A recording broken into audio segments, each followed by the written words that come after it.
जगही बुका। बढ़ जाइए सर। आपका नाम क्या है? रिया। आपका? आवाजीला छापरा लाइक के भाग जगही बुका। बेटा रोहल जवनिया से गोरी भाग लगाई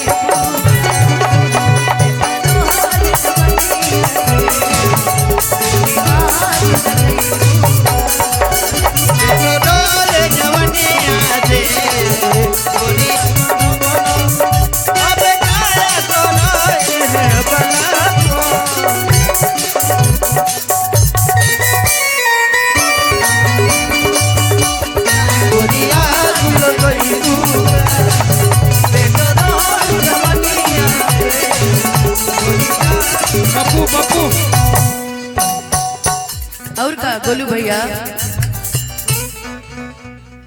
अरे ई हवा के लइका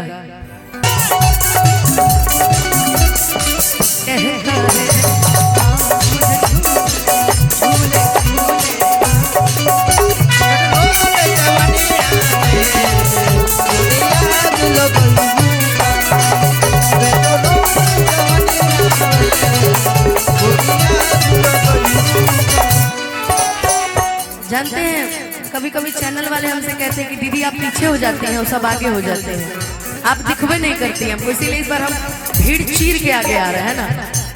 एक बेरी जदी सवाद में तुझे तू जुए बटीक दूसर लगे नहीं।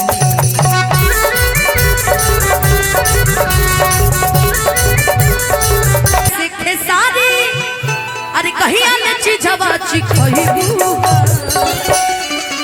बेटा रोहल जवनिया से गोरी भाग लगाई बेटा रोहल जवनिया से गोरी भाग लगाई बेटा रोहल जवनिया से गोरी भाग लगाई। चढ़ल जवानी बाटे लागी बड़ी खाना जवानी बाटे लागी बड़ी खाना के बोलै बाबू हमके बोले बाबू साथे बड़ी बना काले बाजी डफरा आवाजीला छापरा लाइक के भाग जगही बुका।